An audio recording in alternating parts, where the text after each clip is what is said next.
the mystery of the abandoned asylum. It was a sweltering summer afternoon when I stumbled upon the decaying remnants of what used to be the Fairview Mental Asylum. The building stood perched atop a hill, its imposing facade a stark contrast to the lush, overgrown vegetation that now surrounded it. The asylum had been abandoned for decades, and its history was shrouded in mystery and darkness. As I entered the asylum's crumbling main entrance, a wave of cold air hit me, sending goosebumps racing down my arms. The silence within was deafening, a stark contrast to the cacophony of screams and anguish that must have once echoed through these very halls.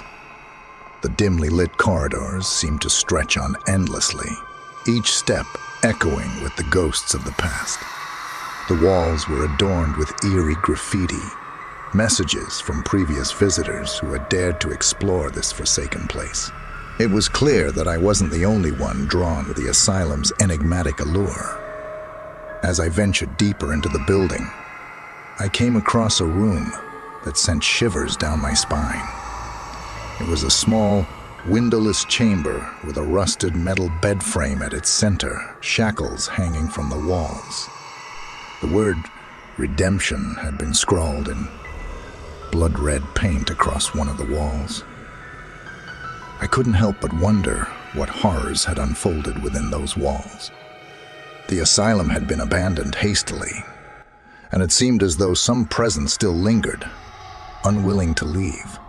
I heard faint whispers in the darkness, disembodied voices that seemed to beckon me further into the labyrinthine depths of the building. As I climbed a decaying staircase, I stumbled upon a locked door at the end of the hall.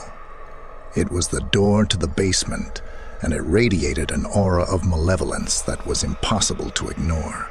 With a sense of trepidation, I forced it open. What I discovered in that basement was beyond belief. Rows upon rows of dusty, forgotten patient records lay scattered on the floor, each one detailing the treatment of individuals who had been deemed insane. But what sent shivers down my spine were the drawings grotesque, otherworldly sketches that defied explanation. They seemed to depict impossible creatures and nightmarish scenes that no human mind could conjure. Suddenly, the lights flickered and the temperature plummeted. I knew I had overstayed my welcome in this forsaken place. I fled the asylum, my heart racing and my mind reeling from the chilling experience. To this day, the mystery of the Fairview Mental Asylum haunts my thoughts. What drove its patients to madness? What secrets are hidden within those long-forgotten records and sinister drawings? I may never know, but one thing is certain. The abandoned asylum is a place where the darkness of the human psyche lingers, and the line between reality and the supernatural blurs. The haunting of Willowbrook Manor. It all started a few years ago, when I stumbled upon an abandoned building that came to be known as Willowbrook Manor. It was a gloomy autumn day when I first laid eyes on it. The manor stood isolated at the edge of a dense, overgrown forest, hidden away from the prying eyes of civilization. Its towering, ivy-covered walls had seen better days, and the windows were shattered, their glass shards glinting ominously in the fading daylight.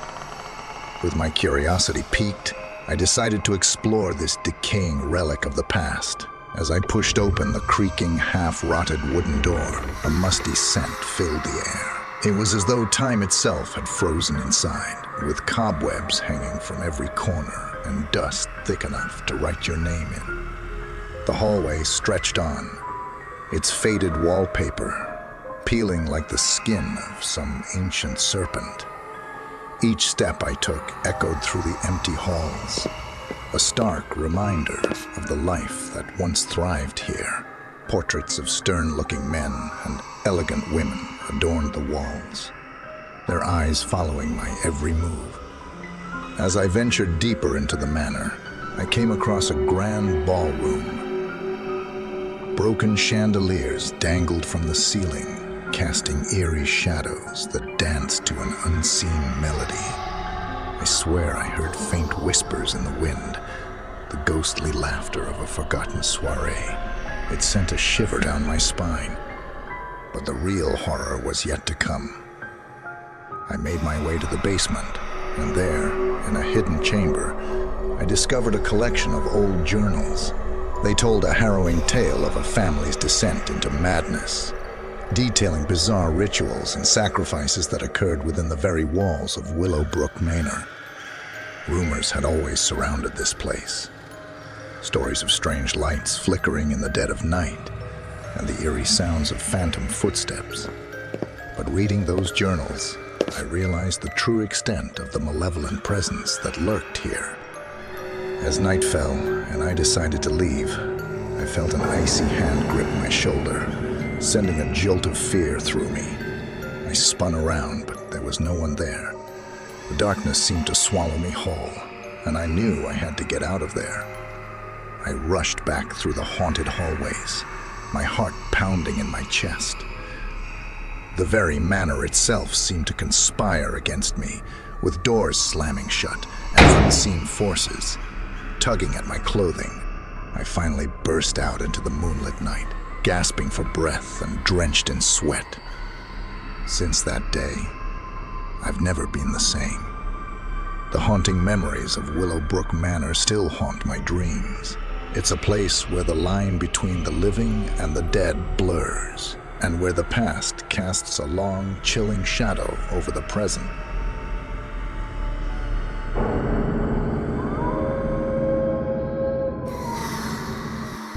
The Whispering Asylum. I've been an urban explorer for over 10 years now, and I've seen my fair share of abandoned buildings. But there's one story that sticks out in my mind more than any other. It's the story of the abandoned asylum. I'd heard rumors about this place for years. They said it was haunted, that people had gone in and never come out. But I'm not one to believe in ghosts, so I decided to check it out for myself. I found the asylum on the outskirts of town.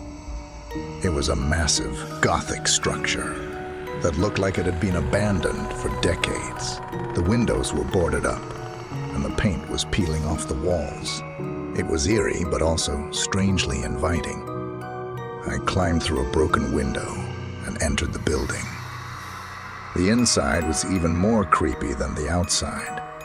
The walls were covered in graffiti, and the floors were littered with debris. It was clear that no one had been in here in a long time. I started to explore. I went from room to room, each one more depressing than the last. I saw abandoned wheelchairs, rusty hospital beds, and straitjackets hanging from the walls. It was like stepping back in time to a place where people were treated more like animals than humans. I eventually came to a large room at the end of a long hallway. It looked like it had been a common room for the patients. There was a fireplace in the corner, and there were rows of chairs facing a stage. I sat down in one of the chairs and looked around. As I sat there, I started to feel strange. I couldn't shake the feeling that I was being watched. I stood up and looked around, but I was alone. I decided to leave. I started to walk back down the hallway, but I stopped when I heard a noise behind me. I turned around, but there was nothing there. I started to walk again, but the noise followed me. It was a soft whispering sound. I couldn't make out what it was saying, but it was making my skin crawl. I ran down the hallway and burst out of the building. I didn't stop running until I was back in my car. I never went back to the asylum. I don't know what I experienced there, but it was something truly terrifying. I've told this story to a lot of people, but most of them don't believe me. They say that I'm just making it up, but I know what I heard, and I know what I felt. Something is in that asylum, and I wouldn't go back there for anything.